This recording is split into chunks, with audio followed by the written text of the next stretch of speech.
ನಮ್ಮ ಮೇಲೆ ಕೂಡ ಎಷ್ಟೋ ಆಗಿದೆ. ಏನೆನ್ಸಿದ್ರಿ ನೀವು ಮಾತ್ರ ಶಕ್ತಿವಂತರು ಬುದ್ಧಿವಂತರು ಅಂತೇಳಿ? ಎಲ್ಲರೂ ಕೂಡ ಶಕ್ತಿ ಇದ್ದವ್ರು ಎಲ್ಲಿದ್ದಾರೆ? ಇಂಥದ್ರಲ್ಲಿ ನೋಡಿ ನೋಡಿ ಬಂದದ್ದು ಇಲ್ಲಿಗೆ. ನಾವು ಮೀನೊಂದು ತಿಂದಿಲ್ಲ ಅಷ್ಟೇ, ಇಲ್ಲಾಂದ್ರೆ ಅದಕ್ಕೂ ಬುದ್ಧಿವಂತರು ಇರ್ತಾ ಇದ್ರು. ಫಿನಿಶ್ ಮಾಡಿ ಆಯ್ತು ಅಧ್ಯಕ್ಷ, ಇಷ್ಟೇ ನನ್ನ ಕಳಕಳಿ. ಕಾಲೇಜ್ ಡೇಸ್ ನಾವೆಲ್ಲ ನೋಡಿ ಬಂದಿದ್ದಾನೆ. ಅವರು ಮಾತಾಡಿದಂತ ಸಂದರ್ಭದಲ್ಲಿ ಆ ಮಾತಿನ ಭರಾಟೆಯಿಂದ ಆ ವೇದಿಕೆ ಮೂಲಕ ಅವ್ರು ಏನ್ ಹೇಳ್ತಾ ಇರ್ತಾರಲ್ಲ ಅದ್ರ ಬಗ್ಗೆ ಕೂಡ ನಮ್ಮ ಕಾರ್ಯಕರ್ತರಲ್ಲಿ ಬಹಳ ಗೊಂದಲ ಇದೆ.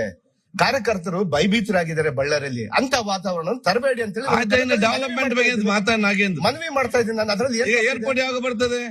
ಏರ್ಪೋರ್ಟ್ ಅಧ್ಯಕ್ಷರೇ, ಈಗಾಗ್ಲೇ ಕೂಡ ನಾವ್ ಹೇಳಿದೀವಿ ಏರ್ಪೋರ್ಟ್ ನ ಇಲ್ಲೇ ನಮ್ಮ ಮಂತ್ರಿಗಳ ಏರ್ಪೋರ್ಟ್ ಬಗ್ಗೆ ಹೇಳಿ.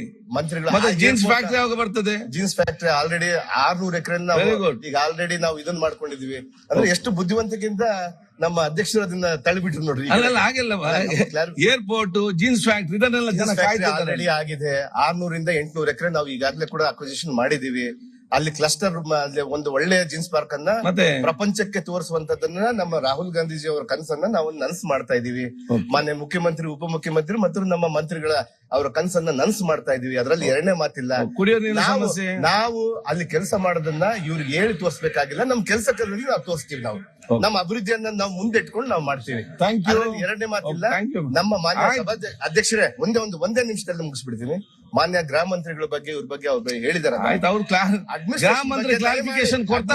ಯಾವುದೇ ರೀತಿಯಾದಂತ ಕೆಟ್ಟೋಗಿಲ್ಲ.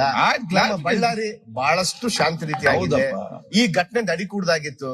ನನಗೇನಂದ್ರೆ ಈ ಘಟನೆ ನಡೆದಾಗ ನಮ್ಮಂತವ್ರಿಗೆ ಹೇಳ್ಬಿಟ್ಟಿದ್ರೆ ನಾವು ಸಾಲ್ವ್ ಮಾಡ್ಬಿಡ್ತಿದ್ವಿ ಅಂತೇಳಿ ಮನವಿ ಮಾಡಿದ್ದೆ. ನಾನ್ ಹೇಳ್ತಾ ಇದ್ದೀನಿ, ನೀವು ಒಂದ್ ಫೋನ್ ಮಾಡಿ ನಾಗೇಂದ್ರ ಹಿಂಗಿದೆ ಅಂತ ಹೇಳಿದ್ರೆ ನಾನ್ ಮಾತಾಡಿಲ್ಲ ನಿಮ್ಗೆ ಎಷ್ಟ್ ಸರಿ ಕೂತ್ಕೊಳ್ಳಿ. ಅಲ್ಲ, ಈ ವಿಚಾರನ ಯಾಕೆ ಇಷ್ಟು ತಗೊಂಡು ಅಂತೇಳಿ. ಆದ್ರೆ ಇದರಲ್ಲಿ ಬಹಳ ದೊಡ್ಡ ನಷ್ಟ ಆಗಿರೋದು ವಾಲ್ಮೀಕಿಯ ಈ ಪ್ರಪಂಚಕ್ಕೆ ರಾಮ ಸೀತಾ ಯಾರು, ರಾಮ ಯಾರು ಅನ್ನುವಂತ ವಿಚಾರನ ಬೆಳಕಿಗೆ ತಂದ ಬಗ್ಗೆ, ಒಬ್ಬ ದಲಿತರ ಬಗ್ಗೆನೆ ಆ ವಾಲ್ಮೀಕಿಯ ಒಂದು ಕೆಳಕ್ ನಂಜೇಗೌಡರು ಇದನ್ನ ತಾವು ಕಡದಿಂದ ಕೆಲವು ವಿಚಾರಗಳನ್ನ ಕೇಳಿ.